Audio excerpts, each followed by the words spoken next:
Good morning. Out here doing my morning walk.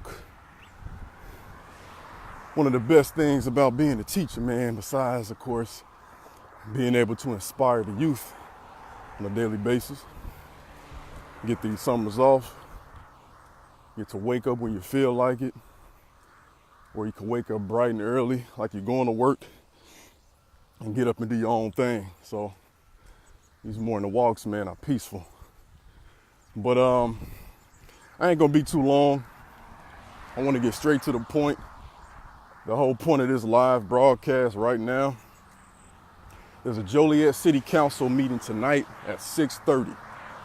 So if you're watching this live Tuesday, July 17th, 6:30 p.m., that's at 150 West Jefferson Street. All right, so I need y'all to come out tonight and support, because we have to be more politically aware, politically engaged. Most of these local elections, the election turnout is real low, even lower than the presidential elections. And these elections matter more because it's based on popular vote. And the issue with it is, too, we got a lot of issues out here in Joliet with police accountability. What's up, mom-in-law? The big issue now is there was an issue of police brutality couple days ago. This dude and his friends, they were driving in the car.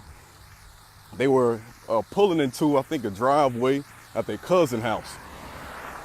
And the police stopped them. The police say that they ran a stop sign or whatever. They didn't want to get out the car, and I understand that. Now, police can stop you legally for whatever reason they want to, stop and frisk, you know how that is, just because of the color of your skin. And they can ask you to get out the car. Legally, they can. Now, you can't refuse, but also legally, they cannot force you out. So what happened after that was the officer started to smash the window with his baton like he was playing baseball, like he was Kyle Schwarber out there with the home run derby, and he pulled the dude out and started to beat him. So we have to make sure that something is done about that, because if they can do something like that and we don't show up in numbers and we don't let them know that we're upset, it'll keep happening. And the thing is, I ain't been in Joliet that long. Been living out here about 7 years, but every year I've taught, I've had kids tell me about issues they've had with officers. Nothing's ever happened. There's never been proof. Now there's proof. So I think we need to jump on that unfortunate situation and make sure that something is done about it. And besides that, again, an election is coming up for the mayor in April. So if we let him know that, yo, you ain't getting our vote unless you address this or do something about it, city council members too, then something will change. Promise you. The power is always with the people. So what are we gonna do about it? With the city council meeting, you could just show up. You ain't gotta say nothing.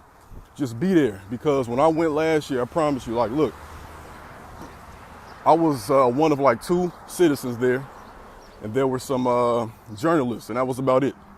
So when they see that the people care and are concerned, then the pressure, of course, will be on them to do something about it. Besides that, y'all, I planned on going to this meeting anyway, because just for the simple fact that, like I said, we normally don't attend these meetings. And I wanted to ask them and pretty much demand, like, yo, what are you gonna do for this upcoming election, particularly for black people? How are you gonna help us? I drive to the east side. I don't really see anything changing. I go towards the mall. I go to the west side. Things are booming. So what are you going to do for our people that's on the east side? Most of my students live Joliet Central area. Most of my students live on the east side. Stuff isn't changing. Neighborhoods are the same. It's like that in most major cities, so they can't forget about us. So I say all that to say this. Be there tonight, 6:30. You ain't got to stay the whole time. Most of y'all probably getting off work at 5 o'clock anyway. Just be present. It don't cost to get in. It's open to the public. You could just sit down and support. I know I'll be speaking there. I've talked to a few other people that'll be speaking there. So we have to make sure we have this agenda popping. And we have to make sure they know that police can't do that. You see what's going on in Chicago. So they need to be very careful that stuff like that does not happen out here, because again, they're lucky that dude didn't die or get shot. And don't forget too, there's also a case going on right now, a federal lawsuit. A police officer in Joliet sued the chief over racial discrimination. This dude had been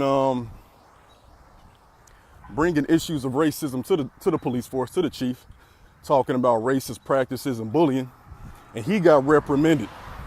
He got suspended for it. He got in trouble. But there's also an article in the Joliet Patch where there were 18 incidences of faulty behavior on the police force. And a lot of times they just got a verbal reprimand. But this dude got suspended for bringing up issues of racism. But they did things like discharge weapons unlawfully, and they just got a little tap on the wrist. And don't get it misconstrued, y'all. Every time somebody brings up police accountability, they try to frame you and make you seem like you are anti-police or something, and that's ridiculous, right? If something goes wrong, I want to call the police to solve the issue, and I want to ensure that they can solve it without trying to kill me, you know? I'm for police accountability. I'm for teacher accountability. I'm a public servant. If there's a bad teacher, I want them to be dealt with, you know what I'm saying? Yo, so it's like if you at a restaurant, you want to make sure you get good service. So with this election coming up, we got to make sure that we have the best waiters and waitresses on staff. We don't need somebody coming up spitting in our food, but we have a say-so in this whole thing. So long story short, y'all, 6:30 tonight, Joliet City Hall building for the city council meeting. Be there, be present, speak your mind, or just support the people, because the next election is coming in April 2019, and we have to have our voices heard. So hopefully I'll see y'all tonight. Peace.